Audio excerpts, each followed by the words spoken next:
Welcome to the start of the 2019 DTF season, post-draft analysis pod. I'm here with Ankit Singh. Yep. Hello. I'm going to do one thing. All right. Perfect. Got to turn off the lights in the studio. All right. So it was, I don't know how the draft was for you. For me, I didn't have a plan for the first time, and I think it showed. But also, my plans haven't really worked out the last three seasons, so maybe this is the right way to do it. What are your thoughts? Immediate post-draft reaction. Yeah, running backs got a little bit cheaper, but still not cheap enough. I think that was the biggest thing. I don't. Did anyone pay 80 for a running back? I don't think so. I think the highest was Saquon went for what, 75, 76? Yeah. I can't believe Mahomes went for how much he went for. It was an interesting draft. I thought so yeah. Like on that, I thought two things for sure. I thought for sure you were going to spend $80 on Saquon. That didn't happen. You fool. You always I feel like you invest early in the stud RB for the year. That's like, was it the Bell with Johnson? Every narrative on me is at least 2 years old. That's what I'll say. Fair enough. And then I also thought that Tommy wouldn't go in for Mahomes again. I thought, I don't know. I always feel that he's like he knows who the next hotness is. He's not going to pay for last year's performance. So this says to me that he thinks like Mahomes is the real deal. He's here to stay. Yeah, I actually thought it was like a letdown draft from Tommy. I looked at his team and I was not impressed. But you want to start in on there then? All right. Launch straight in? Yeah, so 36, I think, is the highest we've gone in a while. I think Joe paid 35 for Rodgers back in the day. I'm gonna pull up the sheet. But like you're above replacement guy. That is, who's the next highest quarterback? Was it Deshaun Watson? Probably Deshaun. 16. Yeah, so more than double. Yeah, I don't think in a 10-team league, like paying for quarterbacks is the way to go. I know people do it. I know Rodgers. Like there are some guys, like if he's your favorite, you can pay up to my budget was 10 for like a quarterback that I'm like really, really into. Yeah, and the only people like Watson, Rodgers, maybe Cam if he hadn't gotten hurt. But other than that, I wasn't going to spend much. So 36 to me is outlandish. Yeah. But someone bid it up, so. Yeah. So Rodgers last year for 22, year before for 35. I think that might be DTF record, most money spent on a quarterback in a draft. Update the Ben website. Oh, no. Never mind. 2014, Ben paid $46 for Peyton Manning. He also paid $50 for Michael Vick the year before. Oh, did he? Yeah, the year after Michael Vick was good. Wait, year before, in 2013, he paid $6 for Michael Vick. He paid $50. 2012? I don't know. No shit. 50. We got 52 for Drew Brees in 2012. Wow, what an idiot. Lamport. Tom Brady, 55 from Joe that same year. This wasn't even close to a record. $55 for Tom Brady. Oh, 59 for – holy shit. 2012, three quarterbacks went for over $55, over $52. Absurd. That's crazy. Can you link me to the draft sheet? Yeah. That same year, Matt Stafford went for $48 to Ben. Wow. Yeah, this league has changed a lot. We now pay all this. I don't know. We don't pay for quarterbacks anymore. I feel like that's just a very young person thing to do in fantasy football. Pay for that quarterback that you're going to want. But it's because it's 10 teams and like there's usually 20 quarterbacks in any given week that are probably playable. Yeah, I think the quarterback field is pretty deep. I was not I didn't do a whole lot of draft prep, but I was definitely thinking I'm not going to pay money for Mahomes. I'm not going to pay more than 10 for Deshaun. And I was out. I was out on Baker after like $8. I wasn't even ready to spend like that much, but I don't know. It would have been a fun narrative. Anyway, so that kind of starting with 36 for a quarterback. Then immediately I think went for Reek, and when I went for Thomas, then Cup, then Reek. I was surprised he paid more than after spending 36 for a quarterback, spending more than 50 on two receivers. Then you got Derrick Henry and Matt Breida leading your run until week 10 when Kareem Hunt comes back. Yeah, I don't know. Maybe he thought that's value. Like, he's already trying to trade Thomas, so maybe he thought he's getting Thomas at good draft value and he could try and trade him. But I feel like no one's going to part with the top tier running back, which is what you want for. Of course he's trying to do not. a 1-for-1. Yeah, all the wide receivers went for around 50. All the top tier running backs went for over 60. So no one's going to give you that, like, the 10-point trade right off the bat. Also, like, Kareem Hunt on the bench is the mistake. Like, you're going to drop him eventually. Like, pick up someone who's useful. Like, that's a mistake. Hunt gets, 4 weeks at most before his fantasy playoffs start, right? Because he comes back week 10. He comes back week 10. Yeah. We haven't even had week 1 yet. Mistake. Hold on.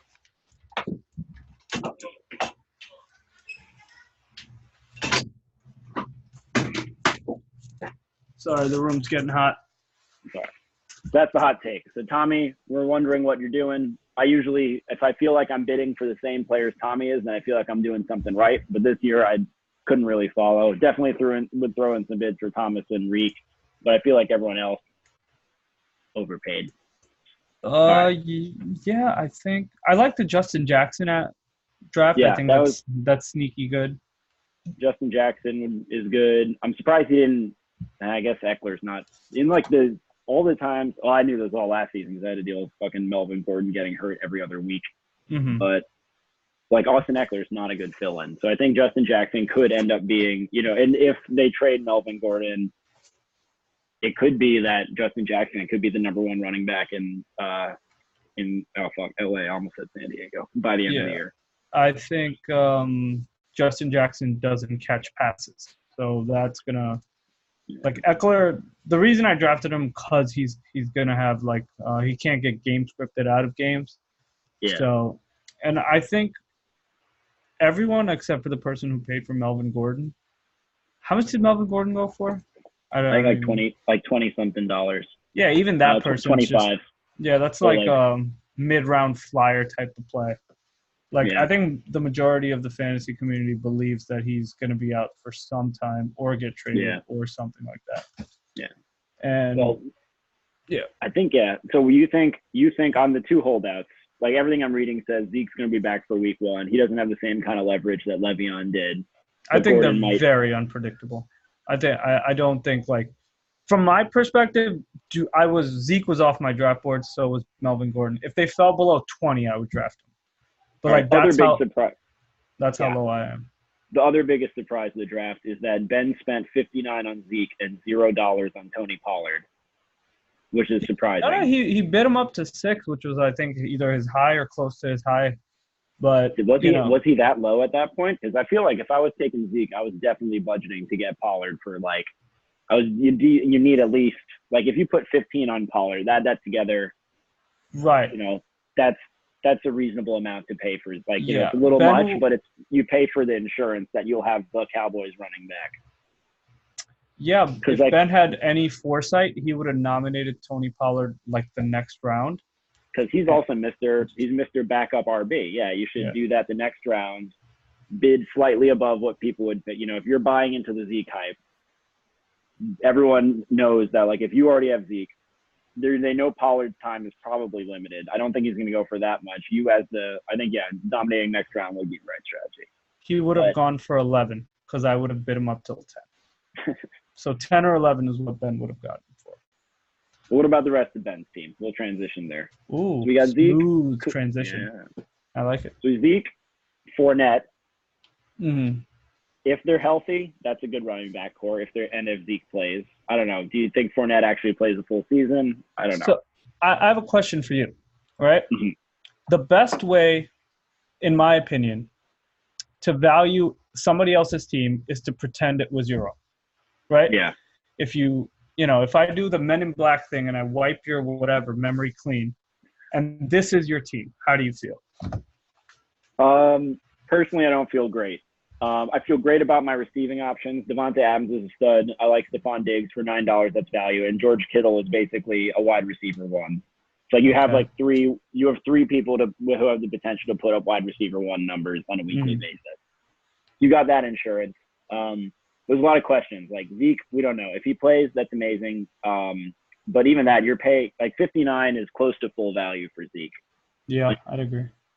Like McCaffrey went for 63. Like I think that if any, plus or minus $4, they could be valued like third or fourth best running back, even second or something. Duke Johnson, I guess, is the RB1 for Houston for now, but he's not an every down back. I'd be surprised if they don't sign someone or just split carries with other people. Mm-hmm. And then you got the usual roster of backups. You've got Jalen Samuels. You got the third or fourth string running back from the Bills, Devin Singletary. He's also a rookie. You got Rashad Penny. Though. He is good. I read some good hype about him, but like I don't know if Buffalo is ever going to be like.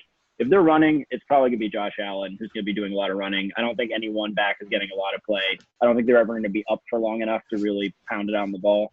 Yeah. Rashad Penny, I'm worried about because I have Chris Carson, and Chris Carson does not have knees that last. So Rashad Penny could be a starting running back by midseason even. That could work. I don't hate it. I mean, midseason's what, week 7? You're holding these guys for 7 weeks. I mean, yeah. If I woke up with this team, I'm thinking, wow, I have to get – like things have to fall into place. Or make a trade. Zeke has to come back, right? Yeah. Fournette, who has never really stayed healthy, except for maybe his first year for a little bit, he has to stay healthy, right? Yeah. And those are the two. Stephon Diggs, I've always been sure – hold on. I got to close my door.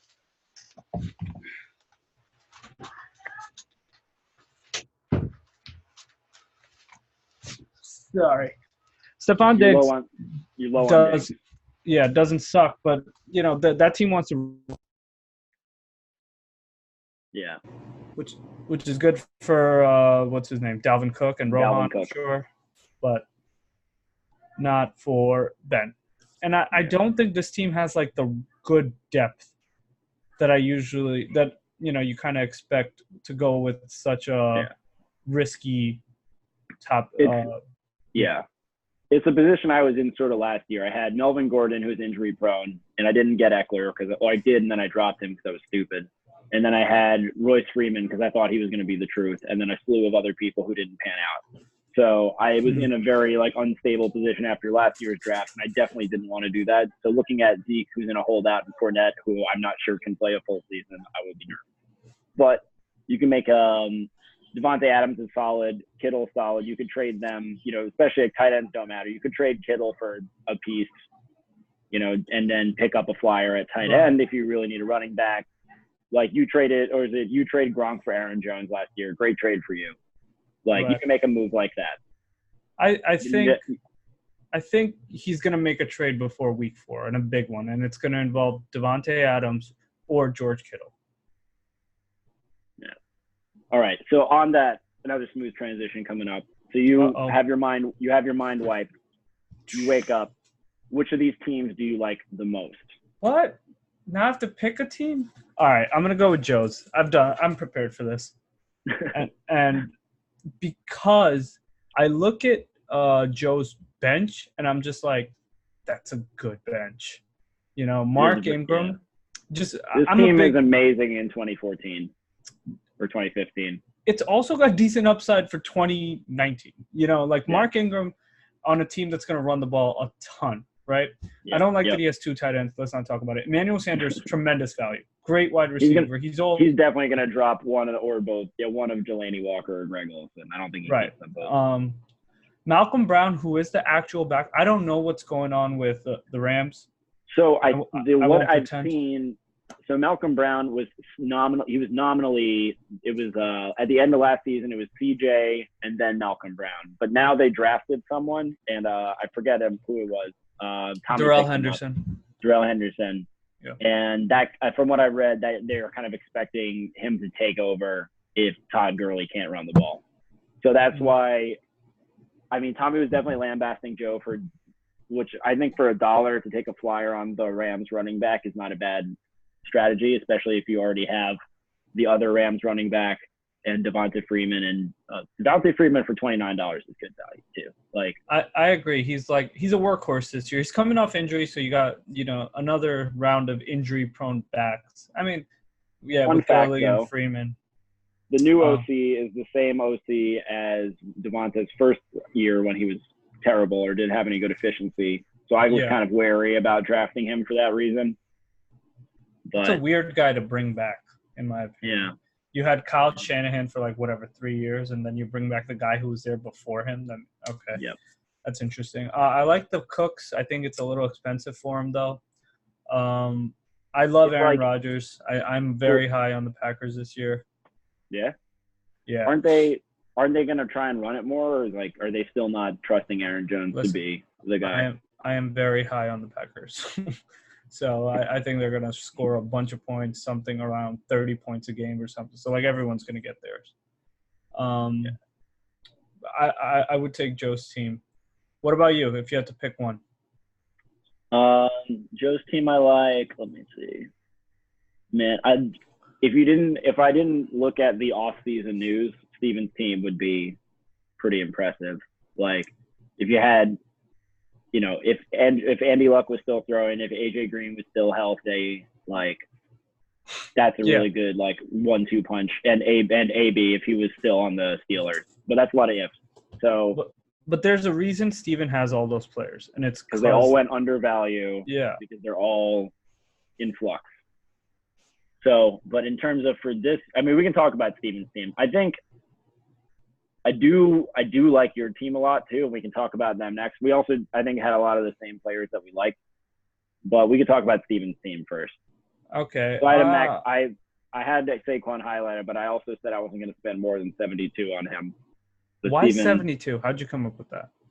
I don't know. I just I sat there, I looked at the sheet, and then I kind of was budgeting out. I was like, I want to, if I spend $100 on RB1 and RB2, will give me enough money to fill out the rest of my roster. And I looked at all the RB2s, and I didn't think I could get anyone for less than 28 that was going to be good. Yeah. So I figured 72, 28, $100. I could push it one way or the other, but I sensed Steven was going to go quite high. So I went above the 73. He took it to 74. And then I figured that's the most that any player is going to go for. No one's going to pay more than 74. So if I let this slide, I can definitely get Kamara for cheaper, and then I can spend a few more bucks on an RB2. That was my thinking. I mean, it looks like it worked out because you got Kamara for 70. And, Kamara's on the better offense, so I give the slight edge to Kamara. But he does have, what's his name? Who's the guy from he used to be on the Vikings? Latavius Murray. I think that's a sneaky good pickup if he takes over the Mark Ingram role. But I was trying to pick him up, but I ran out of money, so I can't shit on Joe too much for not picking up Pollard when I didn't put for Latavius. But. All right, Joe Mixon for 33 or Aaron Jones for 35? Aaron Jones. Why? Because the Packers are going to have more of a chance to run the ball. So I know the rumblings are that Jamal Williams is still going to be involved, and whoever's third on their depth chart that they just added. They're saying running back by committee, but Jones is the guy. He's you have to be a moron to not give the ball to him more. Mm-hmm. Mixon's on an offense that just lost, their number one wide receiver. It's the Bengals are rebuilding. He's going to be good. I'm hearing that he's going to be even more involved in the passing game, which is good. So he might be the lone Bengal that you want, aside from maybe Tyler Boyd if AJ Green stays out. Listen, I mean, Joe Mixon's going to be owned and he's going to be started. It's just about what he does with it. I do think that Steven, and also hasn't he been injured more he was hurt for 4 weeks I believe last year. I owned him. That's a quarter of the season. No, but I like the first nomination and pickup of James White. James White is relevant every year. He's a relevant fantasy option every year. The only question is, do you hold him till he's relevant? That's it. Yeah. He's just fighting time. I like the Shady McCoy signing because I'm high on the Bills just because I feel like higher on the Bills than most people. AB for 35 or let's see who's Adam Thielen for whatever 30, whatever he went for. He went for 26, but if he 26. if it was for 30, I would spend the extra 5 to get AB. Like whatever you say about the Raiders offense, like they're going to be throwing, and as long as like he's going to be the guy they're throwing to. Like I don't care how good what's his face Tyrell Williams is. Like AB is going to get targets. He's going to haul some in. Like it won't be as good a rhythm. Like he might have some drops, but like I would take it. I would take AB for 35. I think he's going to get double. I think he's going to get double covered. I think Derek Carr is a terrible quarterback, and I think Adam Thielen is a monster. Yeah, all right. Well, I'm saying if for the same price, like if I had to spend 35 to get Thielen, I would think that's too much. Right, but at 26, you take him. At 26, I'd take him. I think his upside's capped, right? Like they have Diggs. Like you can't double team Thielen, but he's gonna split catches. They want to run the ball, they say. So I think his upside's more capped. Whereas like AB, you know, he always has the potential to make like a crazy breakaway play or something. That's so I think true. AB has more home run potential. Yeah. But maybe Adam Thielen like higher, but on the Raiders, maybe it's higher floor, higher ceiling, lower floor, and the opposite for Thielen.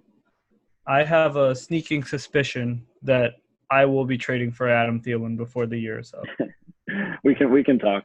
We can. All right, we can move over to my team then. Yeah. So, all right. Yeah. My mind has been wiped clean, and your team is now my team. All right. Who do I got? So the way I like to analyze is like, what did I put my money into, right? Yeah. So Alvin Kamara, I thought he was running back 1, just because he's on the best offense out of the 3. So I love Kamara. Mike Evans, 41. I mean, Bruce Arians, they're gonna throw a ton. Yeah. Their defense is I trash. didn't want Evans. I just knew that it was that sort of last of his tier kind of panic. I knew that I wasn't going to get any. Like I knew that I could get. I had Thielen, my eyes on Thielen, but I was like, maybe he has the potential to be wide receiver 1. Maybe I could do like him and Godwin or something. But I got lured in by the big name appeal. Mike Evans, solid. David Montgomery for 31. I feel like I'm the only reason you paid 31 for it because my limit was 30, and I don't think anyone bid past 24. Yeah, so, I had 26, but I figured I had taken a safe RB1. I figured I was like, again, I had budgeted. I feel like he has the potential to be a solid RB2. And I was like, I could go a bit over for someone who's going to be on an offense that does like to run and they do like the guy. So, yeah, I did overbid a bit. Yeah. I like the I love that I have Chris Carson on my bench. He's going to get the ball 600 times this year. Other than that, I don't like the doubling of quarterbacks. I think in a 10-team league, there'll be plenty of depth. Like you're going to wind up dropping one of these guys. Oh, yeah. I'm going to drop – I mean, I'm almost assuredly going to drop Jameis Winston. I just don't really – I didn't see anyone else I was in love with, and I was like, if this works out, it could be a great stack with him. Yeah. I mean, I'm not very happy with this team, but it's a good team. I think it's a solid team. I'll take that. Let's go left one and check out Rohan's team. Yeah. So Rohan, I see he invested his money in Dalvin Cook, James Conner, and Hopkins. And those are 3 very good players. I mean, Cook's got the injury stuff, but Hopkins and Conner are pretty healthy. I mean, Cook, when he played, is very good on a team that wants to run more. I like it. I feel like no one actually owns the handcuff to their star RB. Like almost no one in this league. No. I think that's smart too. I think that's something you kind of want to do week 8 if you're in position to make the playoffs or like that kind of thing. I don't think you want to put it like bench spots are actually valuable when you think about it because it's like if you have guys with huge upside on your bench and one of them hits, not only will they make your team better, but by them being better, but you can also trade for players now because their market value has increased. So you can increase. Yeah, you want to use your bench to be an investment. Right. But it's that's the trick is because you never really like it's even like week 1 is when there's the one player and that's why people spend so much fab like on the first week. Anyone who shows like the remote signs of promise is going to get like a $50 fab bid. Right. I don't think this bench is. I like Pettis and Kirk just for their upside because people are high. I mean, we don't really know what Arizona is going to be, and we don't really know what San Francisco is going to be. So those are and those are supposed to be like number one-ish receivers. Yeah. Rowan But, I actually mean, he's got Fitzgerald too. Yeah, he maxed out on his starting lineup, and he had to do just dollar bench players. So like it happens. Yeah, I mean everyone's got dollar bench players basically, except for Steven. Steven's got money on the bench. Yeah. Ryan's got a couple dollars on the bench. Mm-hmm. Tommy's got $10 on the. Well, actually, no, he doesn't. Joe, Tommy. Yeah, I'm just looking. I think you definitely have the most money on your bench. Oh, that's a good segue. All right, let's talk about your team. I hate Kyler Murray. I was wondering about that. Were you buying into the hype, or you just thought for 4? I was just I didn't get Rodgers because he didn't fall for me, and I was just like, I could always drop Kyler and pick up another quarterback, but I want it. You know what I want? I want the feeling of nailing a number one quarterback, like their first year. You know, the first year you got Rodgers. Yeah. First year you got Watson. The first year, so I was like, this kid was he's the best high school player in the state of Texas, which is the greatest football state ever. So I'm like, all right, I'll take a shot, and I'll roll him out week 1 against Detroit. See what I got. If not, I'm dropping him. Yeah. All right, your memory's been erased. You have my team. How do you feel? I feel so. I love, you know me. I've drafted Julio Jones for like 3. This is the first year I haven't. Yes, I have your guy for the exact same price. He goes for every year. $46. I feel like that's the thing. Like he gets absurd yardage, and people just feel trepidation because he doesn't get touchdowns until you trade him to Joe. I think Julio was well timed. Julio and Keenan Allen is great. I had Evan Ingram mega circled. Like his breakout rookie season was when Odell went down like week 2. And he was great. Like, and Odell's gone again. Like, they're going to be behind. They're going to throw to someone. It's not going to be Sterling Shepard. It's going to be Evan Ingram. So I like the receiving core. I like Aaron Jones. Worried about, Sony Michel was good, but, like, you never know with Patriots running backs. Like, they could bring in, like, Rex Burkhead could become the Damian guy for Harris. 5 weeks. Yeah. Yep. You never know who's going to take over. So you got a lot of people, you got a lot of potential. Like I wouldn't envy having to make the week 1 decision maybe of who to start at RB. Like definitely Aaron Jones, but then I guess Sony Michel, like, cause we also got Josh Jacobs. They say like he's a first round RB. Those things always go off. Like, can I clue you in on a little secret? Yeah. There is a 0% chance I start the right running backs week 1. 0%. That's the thing. It always takes. I mean, I don't like.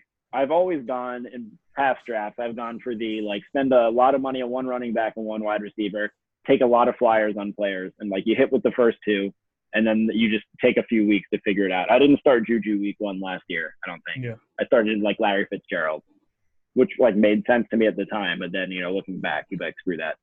Start the wide receiver 2 on the Steelers instead of the wide receiver 1 on the Cardinals. But yeah, so I don't envy having to make that decision week 1, but I think I don't think it'll be something that becomes clearer over time. If, 1 or more of those people goes off, you can trade them. Like try to do a package deal for someone who needs depth and get for like another solid, like starting running back to pair with Jones. Yeah. If Zeke holdout goes on, Pollard is a great value pick. So I feel very good about having this team. Then you've got you've got great receivers potentially on your bench. Will Fuller was, if he stayed healthy. Tyler Lockett was sneaky good last year. Yeah. In the ideal world, I play Will Fuller 0 games this year, and I drop him by week 4 when he's hurt. Let's move on to my week 1 opponent. He was my week 1 opponent before the reshuffle and after the reshuffle, and that's Ryan. And all right, this is my team. Drew Brees, hate it. He sucks now. For fantasy, he's great quarterback. Yep. Le'Veon Bell, David Johnson, okay, perfect. A lot of uncertainty because those guys are in relatively new situations. Yeah. They're both beasts, and they're kind of game script proof. Godwin, Edelman, all right. Godwin's the new – he's a new Juju, right? He's the guy people are hyping up into this year. I was like, he's going to break out. And, maybe, Bruce Arians, they're going to throw a ton. I believe that. I mean, as a Mike Evans owner, I'm worried about that. Everyone's riding the hype train. I thought I should probably have gone for Godwin at cheaper, but it is what it is. Yeah. Evans is good. If he's healthy, you got to throw to Evans. He's like a fucking huge man. Kelsey for 42. Is that the highest a tight end's ever gone for?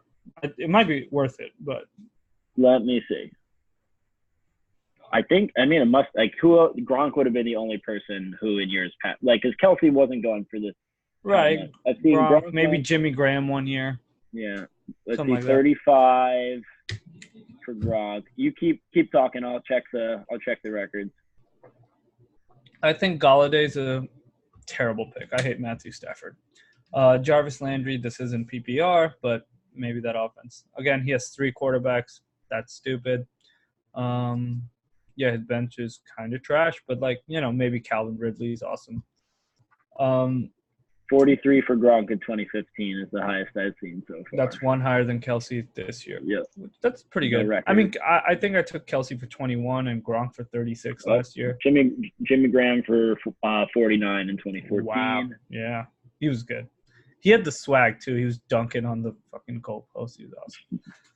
I could see myself paying 49 for Jimmy Graham. Back in the day. Yeah. I think this is a fine team, but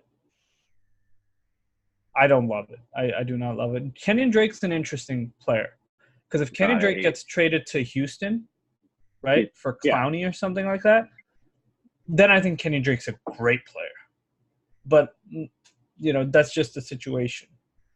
So it's a okay team from the draft. We'll see what he does with it. But, I'm not in love with this team. Who haven't we talked about? Oleg? Yeah, we haven't talked about Oleg or Jake. Okay. Jake apparently had the best draft in the history of the – I hear from a reliable source that we're all fucked. So yeah. We might be. Jake's team's very good. Yeah. No bench, but it's fine. He did. All right. I thought he was going in, after spending 51 on Chubb, 50 on Odell, and 63 on CMC. I was like, he's got to chill out. But he got some value picks after that. I think Mike Williams for 4 is a steal. I think Mike Williams is going to be really good this year. Touchdown guy, yeah. Hunter Henry could be, and maybe I wouldn't pay 3 for him. Marlon Mack for 9, honestly, he was a star last year. I think if you don't know what to do with the ball, you're going to hand it to a running back you trust. So, and the Colts O-line is still nasty with or without Andrew Luck. So I think Mack for 9 was great value. I would have gotten him for that if I could. Robert Woods for 9. That's pretty good. I mean, I think the Rams supported 3 fantasy relevant tight ends wide receivers last year. Yeah. No reason to believe that at least 2 of them can't be in. For $9, I'd pay to find out. Yeah. $2 on Robbie Anderson. That's just being a Jets fan, paying more than $1 for that. He's got breakout potential, kind of like every receiver on the bench for everyone. Yeah. I like this team. I think I wouldn't start Cam. I don't know if Cam's going to play week 1, so obviously he needs to pick up another quarterback, but aside from that. Well, luckily in this league, you get that IR designation. You just pop them on the IR, pick up someone right before game time. I like Jake's team a lot.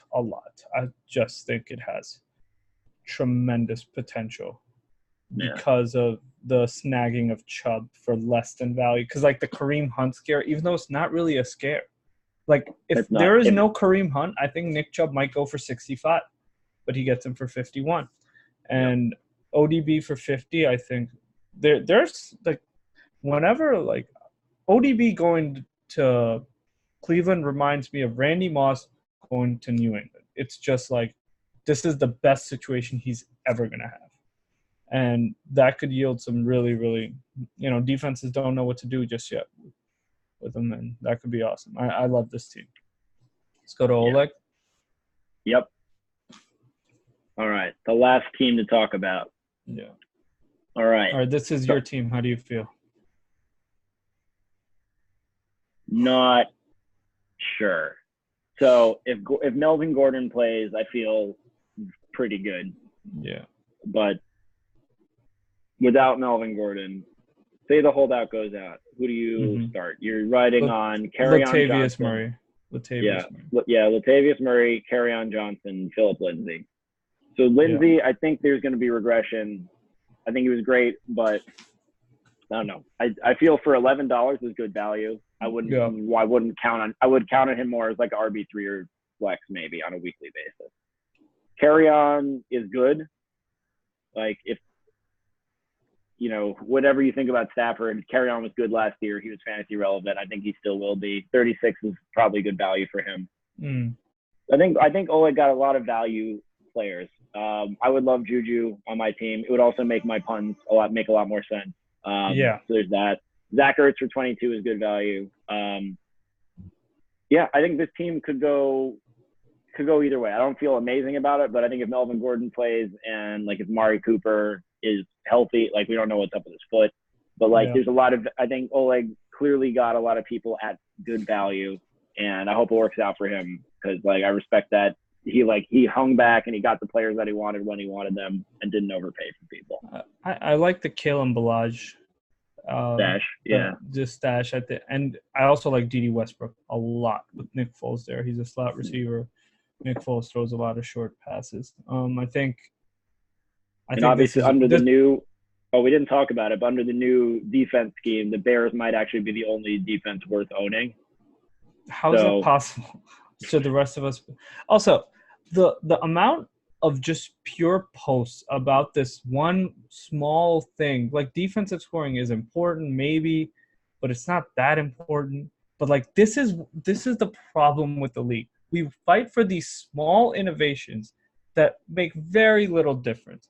But when it's something like 2 quarterbacks or adding another flex or increasing the money by $20, it's always like a no. This league is where, I mean, what are we fighting? The next fractional kickers. That's what we want, right? I would love fractional kickers. Why? It makes no difference. It's like, all right, why? Look, so if you kick a 39-yard field goal versus it's you move 3 1 versus yard back, 4. why should it be a whole point jump for a 1 yard move? Like, listen, you're rooting so much for like these tiered things, and the same thing with defense. I feel like defense scoring was like pretty arbitrary. You hit a threshold and you just start losing, like hemorrhaging points. How about instead of rooting yards, for some random outcome, we increase another, like we put another player into the starting lineup. So now it's more skill, right? So it's like decisions matter more when there's increase. In a 10-team league, all these starting lineups look good. Like they're going to be projected very highly, unless it's my team because they're all new players. And the teams will look good just if you look at their starting lineups. But in football, people get hurt. There's bye weeks. There's, you never really know what teams are going to do. Like we always think we have the schedule and like the standings all figured out going into week 1. Never the case, right? So everything kind of by week 2, week 4, a lot of these teams will look like pure shit. On that note, let's do last segment before we end. Count running low. Which of the teams, how are we going to look in the future? Which are the 4 teams you think, way too early prediction, is going to make it? What's the 1 team you think is going to finish at the bottom? I think – well, that's the problem. Like, you have to take into account, like, managerism. Like, depending on – so, like – we can give the caveat that just from these drafted lineups going forward. Yeah. Like, you can factor in breakout potential, but, you can give someone an edge if you think like, oh, this person's a good manager, they'll figure out who to start, or like, oh, this person's a good manager, they'll figure out how to trade this person for value. Yeah, I'm really high on Joe's team, so I'm gonna say Joe is my very early lock to make the playoffs. And I'm very low on Ryan's team, just because I think it's garbage. And Ryan, not known for his in-season management by any stretch of the imagination, holding on to Le'Veon Bell till week 8 or whatever. And then trading him to Steven. Steven will always talk about how he had David Johnson, Le'Veon Bell, and Ezekiel Elliott. And how he missed the playoffs. All right, who's your lock and who's your let's see. I do like Jake's team a lot. I think good team. That's the team I'd probably trade with if I could. Yeah. So I'm very high on that. I like your team a lot too. So I'd be high on those. maybe lower on Tommy's now, but I know Tommy's a great manager. Like he'll figure some way to turn things around. I think if Zeke is out, then I'm very low on Ben's team, but I don't think Zeke's going to stay out. So I think I'm highest on your team and Jake's team, lowest on Tommy's team, but I know he'll turn it around. Perfect. Any other bold predictions for the year? Let's see. Bold predictions. Who's going to be the first person to make a trade? I think it's going to be Tommy. That's not that bold. You think has anyone offered you anything yet? Steven has. I can read you. Yeah. Yeah. Now, this is what the people are tuned in for. Well, now they're called the people want. What the people want is AP and Shady for Chris Carson. That's Adrian? What the people are asking for. What did you say? I said, fuck no.